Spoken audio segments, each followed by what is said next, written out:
All right, everyone, here are my top three takeaways from my gap year from July to December. What did I learn from the first day of the gap year to the last day of the year? Here's one of the many pieces on the lessons I learned written for you so you don't make the same mistakes, or perhaps so you know what to do when you do make the same mistakes. Whether you want to take a gap year, don't know if you want to take a gap year, already enrolled and can't, whatever else it may be, I just want to share my lessons. Takeaway one: to know if something is for you, you must experience everything in that facet. This is a huge risk that entails the greatest reward: self discovery. The huge risk is that you're closing yourself off to every other option in order to truly invest yourself to know if that option is for you. Here's my analogy: you will never truly know if someone is your soulmate unless you marry them, have a child, grow old, and navigate life's challenges with them. The one issue is, as you may realize, you can't do that without taking the risk of never finding your actual soulmate. Same goes for sports. You don't know if you are destined to be the greatest sprinter of all time unless you really dedicate your life to sprinting, but at that point, you might not realize your true calling of child psychology.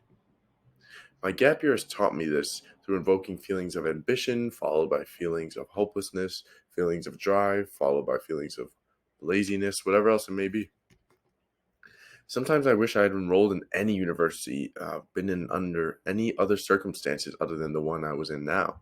Almost like quitting, but choosing another option, going back in the past. But the only way for me to truly internalize the lessons was to resist those lows, continue trekking, and whenever I was amidst a high, to stay conscious and process everything around me rather than just riding that high, as they say. This is why I'll be sharing everything with you all so you can take the best from your world and my world and someone else's world, or find more clarity on which world you feel more at home in. Perhaps you're at college and you wish you took a gap year, so you take a gap semester. Or maybe you're in high school and you realize, hey, I like the way Ethan's living life. I'm going to try to be like him. Don't be like me. Takeaway two: direction is a destination. Do you understand how enraging it is to study something for 12 hours a day, weeks on end, months on end, train 3 times a day, apply to 40 jobs a day, to be told you're more than qualified, but we need you to be enrolled? Sorry, we don't think you're ready to compete. Sorry, we need someone with more experience or a little older.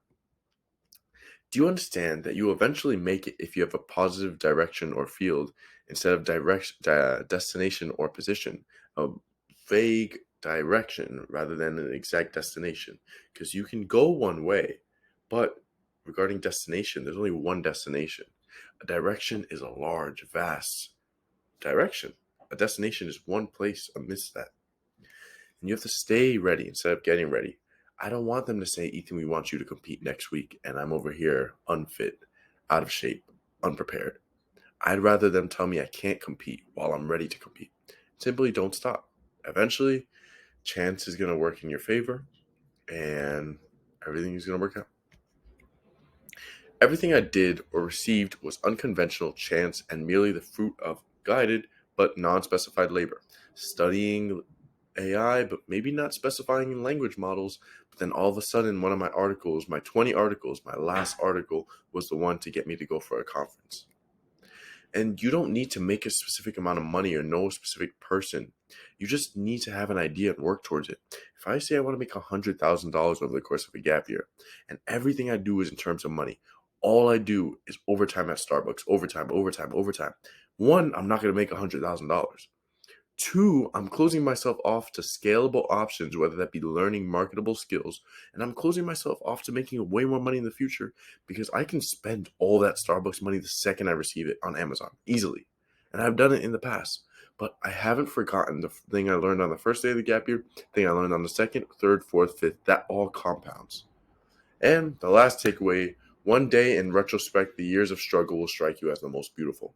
For the rest of my life, I will be immensely grateful for all the time I spent fighting the resistance of studying with no teacher, working with no chance of promotion, eating solely to fuel myself and my performance, and working with the mere hope that someone will find it. Maybe the algorithm will present it to them. Why? Because that's as low as it'll go. From here, it's only up. My dopamine is set up to reward effort now. After all the things I've done, anything, getting a job is like an amazing thing. Getting a job at AI, for some people, that's nothing. For me, that would be everything. And everything is beautiful once you've seen black and white for months.